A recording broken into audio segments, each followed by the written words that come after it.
За сүрээ нь бол амьсгалын замаар дамждаг халдвар төвчин. За сүрээгийн ням нь бол хүний бие эрхтний бүх эрхтний тогтолцоог бол гэмтээдэг. За гэхдээ 70 орчим хувь нь бол уушиг гэмтээдэг байгаа.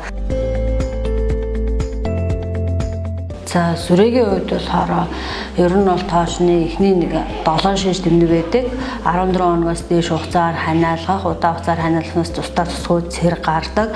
За тэгээд шүн хөлрөн, ядран султан гэсэн зовёртой. Тэгээд хоолунд дундаа дургу болох. За ихэнх үеийн хөнгөн хэлбэрийн сүрээгийн үед бол огт ямар ч зовиоргүй байжгаад эрдэнэт зургаар оншилдог уушны хэлбэрийн сүрээгүүд илүү их байдаг гэсэн.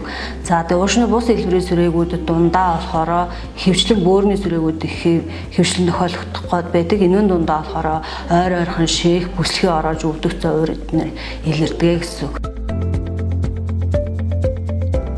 Бүх төрлийн хэлбэрийн сүрээгийн үед бол 100% эдгэрнэ гэсэн үлдэцгүй эдгэрнэ гэсэн. Хөнгөн хэлбэртэй онцлог тусмаа л сүрээгийн эдгэрэлт 100% байна гэсэн. За сүрээгийн халдварыг бол ямар ч хүн бол авах боломжтой байдаг. Тэгэхээр за сүрээгийн халдвар авсан хүмүүсийн маань 10 орчим хувь нь сүрээгээр өвдөх эрсдэлтэй байдаг.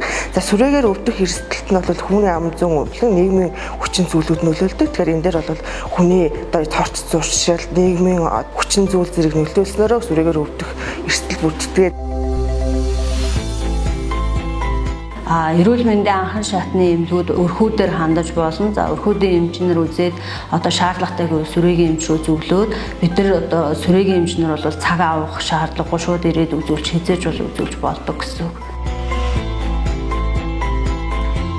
За сүрээгээр өвдсөн тохиолдолд сүрээ өвчин маань бол бүрэн эдгэрдэг өвчин. Тэгэхээр хамгийн гол нь сүрээгээр өвдсөн тохиолдолд эмчилгээгээ бүрэн дуусгах хэрэгтэй байдаг. Тэгэхээр иргэд маань яа гэвэл сүрээ өвдсөн тохиолдолд бусдаас нуух, за бус өвдсөн хүмүүсийг ялгуурлан гадуурхах ийм тохиолдлууд бас эхлээд одоо хүртэл ажиглагцаар байна. Тэгэхээр энэ хүмүүс маань бол эмээ ууж байгаа тохиолдолд бол бусдад эмчилгээ хийлгэж байгаа тохиолдолд бусдад халдвар тараахгүй учраас одоо тусгаарлах ямар нэг байдлаар бусдад гадуурхах ингэх бол энэ шаардлага байхгүй.